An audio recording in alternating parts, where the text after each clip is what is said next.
तो लखनऊ से मुख्यमंत्री योगी आदित्यनाथ की तस्वीरें मुख्यमंत्री आवास की हैं, जहां पर अब से कुछ देर पहले आपने सुना राष्ट्रगान के साथ में कार्यक्रम की शुरुआत और तिरंगा फहराया।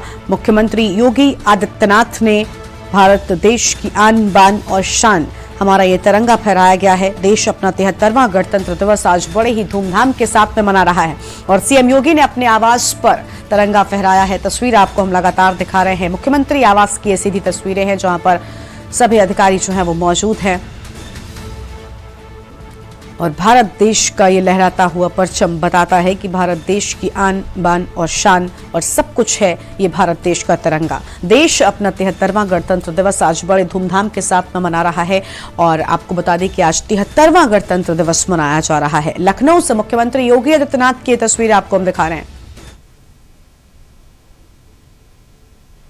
बनाना आवश्यक होता है। भारत के उस समय के महान स्वतंत्रता संग्राम सेनानियों ने मिलकर के एक संविधान सभा का गठन किया था। संविधान सभा 26 नवंबर 1949 को संविधान का मसौदा तैयार करके संविधान की प्रति संविधान सभा को सौंपती है और 26 जनवरी 1950 को इस देश ने अपना संविधान लागू किया। भारत का संविधान कई मायने में बहुत महत्वपूर्ण है। यहां पर जहां भारत के प्रत्येक नागरिक के मौलिक अधिकारों की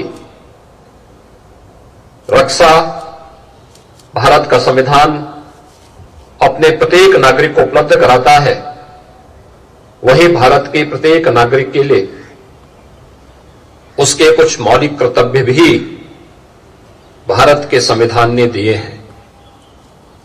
अधिकार और कर्तव्य के बीच का यह समन्वय ही भारत के संविधान को दुनिया के अन्य संविधानों की तुलना में कुछ विशिष्ट स्थान रखता है। बहुत सारी चीजें ऐसी हैं जो भारत के संविधान ने दुनिया के सामने अपनी विशिष्टता की छाप छोड़ी है। खासतौर पर आधी आबादी को देश के पहले आम चुनाव से ही मतदान का अधिकार मिले। आधुनिक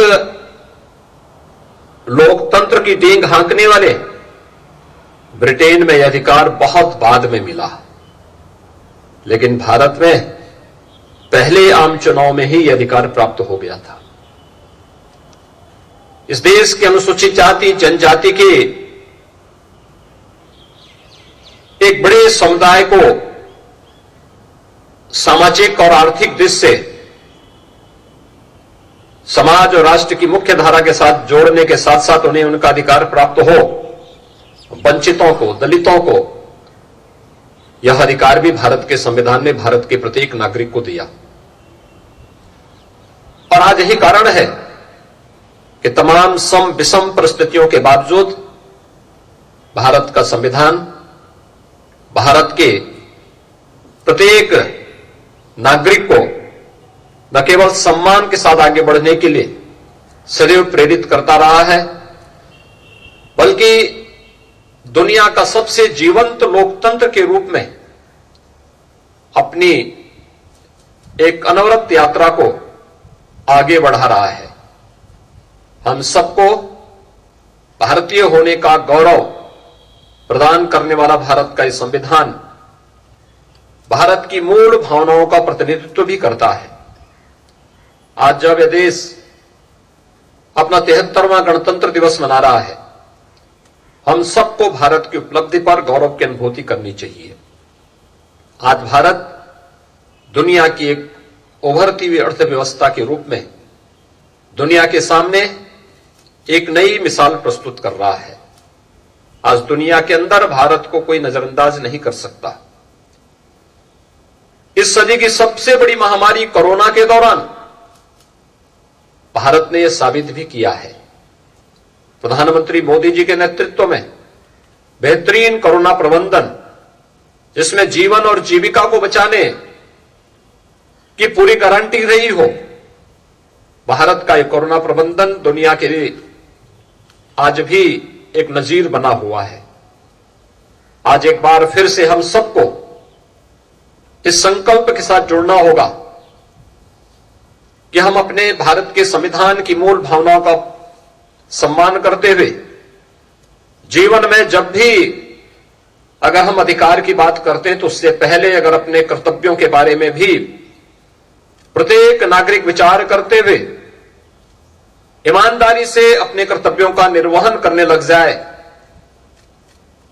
तो वह मुझे लगता है कि भारत को दुनिया के अग्रणी राष्ट्रों के रूप में खड़ा करने में किसी प्रकार की कोई समस्या नहीं होगी। भारत निश्चित ही दुनिया की एक महाताकत बनकर के आगे बढ़ेगा। मैं आज के इस अवसर पर उत्तर प्रदेश, देश की आबादी के सबसे बड़े राज्य,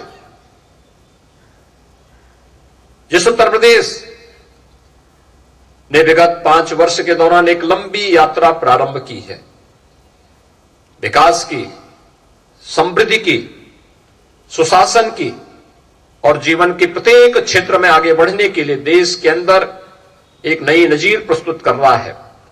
इस अवसर पर मैं उत्तर प्रदेश के अंदर जीवन के प्रत्येक क्षेत्र में कार्य करने वाले उन सभी नागरिकों को जिन्हें कल पद्म पुरस्कार से सम्मानित भारत सरकार ने सम्मानित किया है, उनके नामों की घोषणा की है, उन सबको हृदय से बधाई देता हूं। मैं देश के उन सभी महापुरुषों के प्रति सम्मान व्यक्त करता हूं जिन्होंने देश की आजादी के लिए अपना सर्वस्व न्यौछावर किया। उन महान स्वतंत्रता संग्राम सेनानियों को जिन्होंने देश की आजादी की लड़ाई को एक नेतृत्व दिया था और जिन्होंने देश की आजादी का अनुभव कभी अपनी आंखों के सामने नहीं देखा, लेकिन एक जज्बा था भारत को हर हाल में स्वाधीन कराने का।